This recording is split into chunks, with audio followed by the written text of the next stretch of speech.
जय हिंद, वंदे मातरम। स्वागत है आप सभी का फ्री एग्जाम जिन यूट्यूब चैनल पर। दोस्तों, अगर आप 17वीं बीपीएससी परीक्षा देने वाले हैं तो 1000 प्रश्नों की श्रृंखला में आज ये पहला सेट होने वाला है, जिसमें हमने केवल वही प्रश्न शामिल किया है जो प्रीवियस ईयर में पूछे गए हैं। तो सभी 1000 प्रश्नों का रिवीजन आपको जरूर करना है, सभी प्रश्न को याद करना है, निश्चित ही प्रश्न पूछा जाएगा। तो चलिए सेशन को प्रारंभ करते हैं और पहला शानदार प्रश्न देखते हैं। सिंधु घाटी सभ्यता के लोगों का मुख्य व्यवसाय क्या था? तो व्यापार था सिंधु घाटी सभ्यता के लोगों का मुख्य व्यवसाय। पुराणों की संख्या कितनी है? तो पुराणों की संख्या 18 है।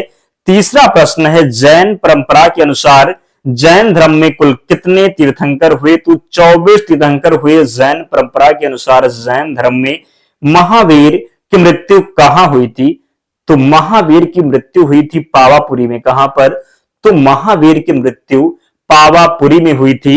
आज पहला सेट में हमने 100 प्रश्न शामिल किया है।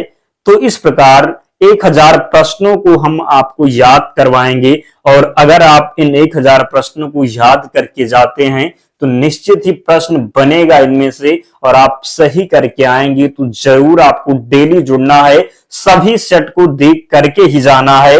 रेगुलेटिंग एक्ट कब पारित किया गया? तो 1773 में। कब? तो रेगुलेटिंग एक्ट पारित किया गया 1773 में।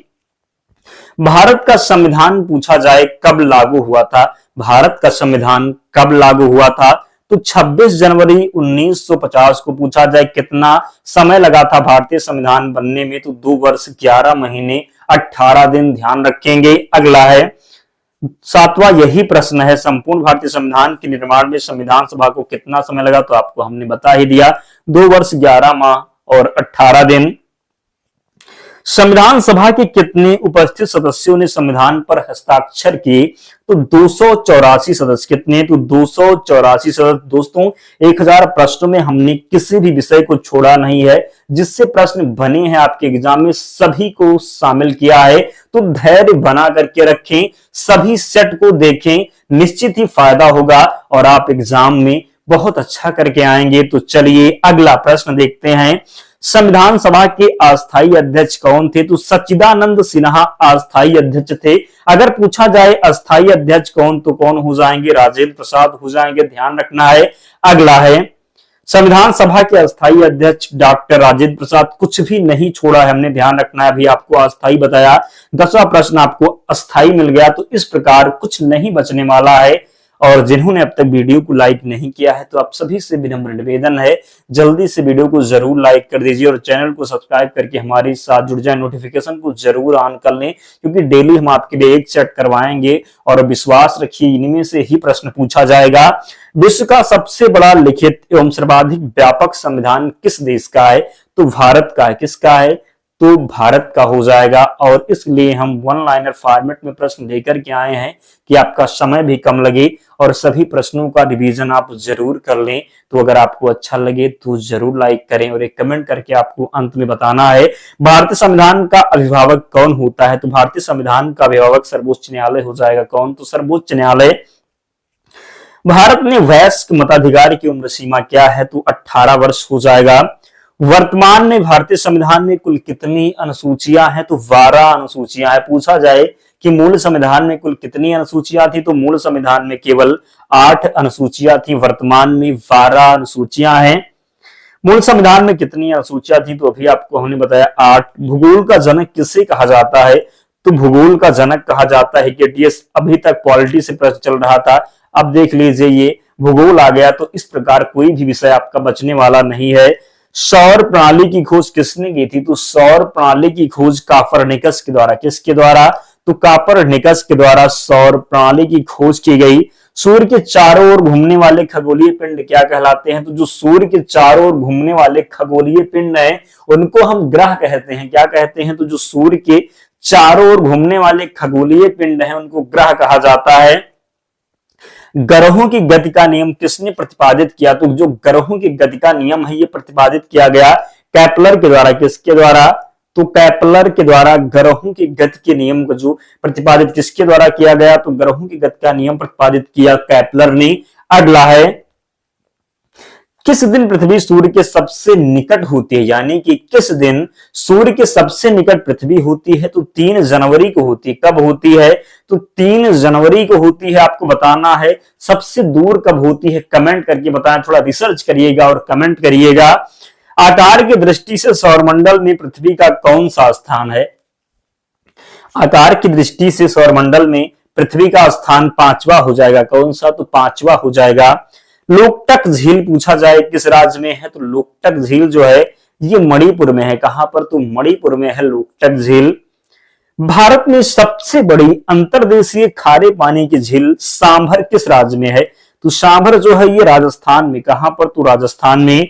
कोलेरू झील किस राज्य में स्थित है? आंध्र प्रदेश में है कोलेरू झील। भारत का सबसे ऊंचा नदी बांध तो टिहरी बांध हो जाएगा। पूछा जाए टिहरी बांध किस नदी पर है? तो भागीरथी नदी पर है। किस पर है? तो भागीरथी नदी पर है। पूछा जाए किस राज्य में है? तो उत्तराखंड में। कहां पर? तो उत्तराखंड में है। कयाल क्या है? कयाल क्या है? तो कयाल जो है केरल के लैगून है। क्या है? तो कयाल केरल का लैगून हो जाएगा। हैदराबाद और सिकंदराबाद के बीच कौन सी झील है? तो हुसैन सागर झील हैदराबाद और सिकंदराबाद के बीच में है। भारत में विशालतम लैगून कौन सा है? तो चिल्का हो जाएगा। किस राज्य में है? तो उड़ीसा में है। कहां पर? तो उड़ीसा में। प्रसिद्ध लैगून झील चिल्का किस राज्य में है? तो अभी आपको मैंने बताया कि उड़ीसा में है। कहां पर? तो उड़ीसा में। कार्य का मात्रक क्या हो जाएगा? तो कार्य का मात्रक जो है ये जूल है। प्रकाश वर्ष किसकी इकाई है? दूरी की इकाई है प्रकाश वर्ष। बल का एसआई मात्रक क्या है? न्यूटन है। विद्युत मात्रा की इकाई एम्पियर सही उत्तर है। एम्पियर क्या नापने की इकाई है? करंट मापने की इकाई है एम्पियर। प्रकाश का तरंग सिद्धांत किसके द्वारा प्रतिस्थापित किया गया? तो हाइगेन्स के द्वारा। किसके द्वारा? तो प्रकाश का तरंग सिद्धांत किसके द्वारा प्रतिस्थापित किया गया? तो हाइगेन्स के द्वारा। प्रकाश के विद्युत चुंबकीय स्रोत की खोज किसने की? तो मैक्सवेल ने। किसने? तो मैक्सवेल ने। प्रकाश तरंग किस प्रकार की तरंग है? तो प्रकाश तरंग की जब बात होगी तो अनुप्रस्थ, अगर यहीं पर प्रश्न पूछ लिया जाए कि ध्वनि तरंग किस प्रकार की है तो ध्वनि अनुदैर्ध्य है और प्रकाश जो है ये अनुप्रस्थ है। प्रकाश का वेग किसमें अधिकतम होता है? तो निर्वात में जो होता है प्रकाश का वेग अधिकतम होता है। यहीं पर पूछा जाता कि ध्वनि का वेग किसमें जो है अधिकतम होता है? तो ठोस में होता है। किसमें? तो ठोस में होता है। प्रकाश का वेग सर्वप्रथम किसने ज्ञात किया? तो रोमर के द्वारा। चंद्र ग्रहण कब होता है? तो पूर्णिमा के दिन होता है। चंद्र ग्रहण कब लगता है? तो पूर्णिमा के दिन। यहीं पर सूर्य ग्रहण पूछा जाए तो अमावस्या के दिन हो जाएगा सूर्य ग्रहण और चंद्र ग्रहण क्या हो जाएगा? तो पूर्णिमा के दिन। लाल कांच को अधिक ताप पर गर्म करने पर वह कैसा दिखाई देगा? तो हरा दिखाई देगा। कैसा? तो लाल कांच को अधिक ताप पर गर्म करने पर वह हरा दिखाई देगा। प्रकाश का रंग निश्चित किया जाता है तो तरंग दैर्घ्य के द्वारा प्रकाश का रंग निश्चित किया जाता है। सूर्य की किरणों में कितने रंग होते हैं? तो सूर्य की किरणों में 7 रंग होते हैं। यदि वायुमंडल ना हो तो पृथ्वी में आकाश किस रंग का दिखाई देगा? तो काला दिखाई देगा। यदि वायुमंडल ना हो तो पृथ्वी में आकाश किस रंग का दिखाई देगा? तो काला दिखाई देगा। कंप्यूटर का पितामह किसे कहा जाता है? तो कहते हैं चार्ल्स बेबेज को। किसे? तो कंप्यूटर का पितामह कहा जाता है चार्ल्स बेबेज को। सर्वप्रथम आधुनिक कंप्यूटर की खोज कब हुई? तो सर्वप्रथम आधुनिक कंप्यूटर की खोज हुई 1946 में। कब? तो सर्वप्रथम आधुनिक कंप्यूटर की खोज 1946 में। कंप्यूटर की भौतिक बनावट क्या कहलाती है? हार्डवेयर। कंप्यूटर का नियंत्रक भाग सीपीयू है। कंप्यूटर का सबसे महत्वपूर्ण भाग तो सीपीयू हो जाएगा, जिसको आप सेंट्रल प्रोसेसिंग यूनिट कहते हैं। कंप्यूटर में किसी शब्द की लंबाई किसमें मापते हैं? विड्थ में मापते हैं। डिजिटल कंप्यूटर किस सिद्धांत पर कार्य करता है? तो गणना के सिद्धांत पर कार्य करता है डिजिटल कंप्यूटर। सर्वाधिक शक्तिशाली कंप्यूटर है सुपर कंप्यूटर है। सर्वाधिक शक्तिशाली कंप्यूटर हो जाएगा सुपर कंप्यूटर। भारत की प्रथम महिला राष्ट्रपति प्रतिभा देवी सिंह पाटिल थी। भारत की प्रथम महिला राष्ट्रपति। प्रथम महिला कांग्रेस अध्यक्ष कौन थी? डॉक्टर एनी बेसेंट प्रथम महिला कांग्रेस अध्यक्ष थी। अंतरिक्ष में पहुंचने वाली प्रथम भारतीय कौन थे? तो राकेश शर्मा थे अंतरिक्ष में पहुंचने वाले प्रथम भारतीय व्यक्ति। सबसे बड़ा महाद्वीप कौन सा है? तो एशिया महाद्वीप हो जाएगा। सबसे बड़ा महाद्वीप एशिया महाद्वीप है। सबसे बड़ा महासागर की बात होगी तो प्रशांत महासागर सबसे बड़ा महासागर है। सबसे लंबी दीवार की बात होगी तो चीन की जो दीवार है सबसे लंबी दीवार है, क्या हो जाएगा, तो चीन की दीवार। भारत की संसद को किस नाम से जाना जाता है, तो भारतीय संसद को संसद के नाम से जानते हैं। पाकिस्तान की संसद को किस नाम से जाना जाता है, तो नेशनल असेंबली के नाम से पाकिस्तान की संसद को जाना जाता है। नेपाल की संसद को किस नाम से जाना जाता है, तो राष्ट्रीय पंचायत, नेपाल की संसद राष्ट्रीय पंचायत। बांग्लादेश की संसद तो जातीय संसद, बांग्लादेश की संसद को किस नाम से, तो जातीय संसद। एलिफेंट की गुफाएं किस राज्य में स्थित है, तो मुंबई। कहां पर, तो एलिफेंट की जो गुफाएं हैं मुंबई में, महाराष्ट्र में है। कोचीन का किला कहां स्थित है, तो केरल में स्थित है कोचीन का किला।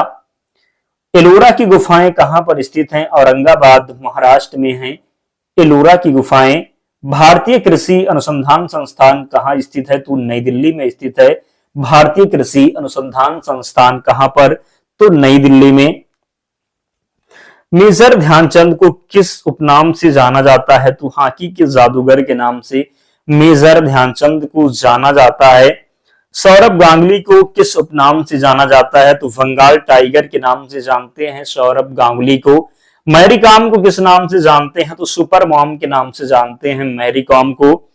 संविधान सभा में महिला सदस्यों की संख्या कितनी थी, तो 15 महिला सदस्य। संविधान सभा में 15 महिला सदस्य थी, ध्यान रखेंगे। संविधान सभा में एकमात्र मुस्लिम महिला सदस्य कौन थी, तो बेगम एजाज रसूल। कौन, तो संविधान सभा में एकमात्र मुस्लिम महिला सदस्य थी बेगम एजाज रसूल। हरिपुरा अधिवेशन कब हुआ था, तो हरिपुरा अधिवेशन हुआ था 1938 में। हरिपुरा अधिवेशन हुआ था 1938 में। कांग्रेस को कितने चरणों में बांटा गया था, तो कांग्रेस को बांटा गया था 3 चरणों में। कितने, तो कांग्रेस को बांटा गया था 3 चरणों में। गांधी जी से संबंधित एकमात्र अधिवेशन कौन सा था, तो बेलगाम अधिवेशन था गांधी जी से संबंधित। केवल एक अधिवेशन की अध्यक्षता किसने की थी, तो बेलगांव अधिवेशन गांधी जी के द्वारा किया गया था। साइमन कमीशन भारत कब आया, तो 1928 में आया था साइमन कमीशन भारत। काकोरी कांड कब हुआ था, तो 9 अगस्त 1925 को। कब, तो 9 अगस्त 1925 को काकोरी कांड हुआ था। आर्य समाज के संस्थापक कौन थे, तो स्वामी दयानंद सरस्वती के द्वारा आर्य समाज की स्थापना की गई। स्वामी दयानंद सरस्वती के बचपन का नाम क्या था, मूल शंकर था स्वामी दयानंद सरस्वती के बचपन का नाम। आत्मीय सभा की स्थापना किसने की थी, तो राजा राममोहन राय के द्वारा आत्मीय सभा की स्थापना की गई। प्रार्थना समाज के संस्थापक कौन थे, आत्माराम पांडुरंग थे प्रार्थना समाज के संस्थापक। थियोसोफिकल सोसाइटी की स्थापना कब हुई, तो थियोसोफिकल सोसाइटी की स्थापना 1875 में। कब, तो 1875 में। तिरंगे का निर्माण करता कौन है, तो फिंगली वेंकैया तिरंगे के निर्माण करता है। राज्य के नीति निर्देशक तत्व किस देश से लिए गए हैं, तो आयरलैंड से लिए गए हैं। संविधान किसमें है, तो 36 से 51 में। किसमें, तो 36 से 51 में नीति निर्देशक सिद्धांत है। केंद्र व राज्य शक्तियों का बंटवारा किस देश से लिया गया है, तो केंद्र व राज्य शक्तियों का जो बंटवारा है ये कनाडा से लिया गया है। मौलिक कर्तव्य कहां से लिए गए, तो सोवियत संघ से लिए गए हैं मौलिक कर्तव्य।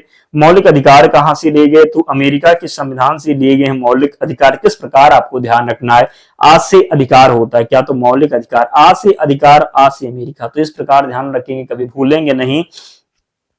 वर्तमान में संविधान में कुल कितने भाग हैं, तो 25 भाग। संविधान में पहला संशोधन कब हुआ, तो 1951 में हुआ था, जिसके द्वारा संविधान में 9वीं अनुसूची जोड़ी गई थी। संविधान सभा में 52वां संविधान संशोधन द्वारा कौन सी अनुसूची जोड़ी गई, तो 10वीं अनुसूची 92वें संविधान के संशोधन के द्वारा जोड़ी गई।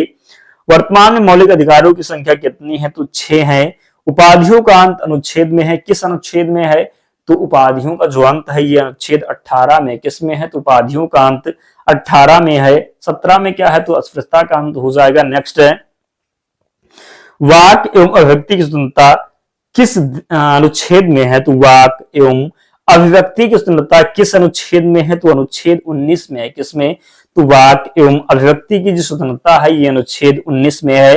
प्राण एवं दैहिक स्वतंत्रता का अधिकार किस अनुच्छेद में है, तो 21 में है। प्राण एवं दैहिक स्वतंत्रता का जो अधिकार है ये अनुच्छेद 21 में है। कितनी शास्त्रीय भाषाएं हैं? तो 6 राइट आंसर है। शास्त्रीय नृत्य की संख्या 8 है। तमाशा कहाँ का लोक नृत्य है? महाराष्ट्र का लोक नृत्य है तमाशा। मधुबनी कहाँ की चित्रकला है? बिहार की। मोहिनीअट्टम कहाँ का शास्त्रीय नृत्य है? तो केरल का। और कथक कहाँ का शास्त्रीय नृत्य है? तो यूपी का। आज हम 100 प्रश्न करवा दिए। आपको हमने कहा है कि हम 1000 प्रश्न करवाएंगे। कितना? तो 1000 प्रश्न कंप्लीट हम करवाएंगे। तो 100 प्रश्न आज हो चुके हैं। ये पार्ट 1 है।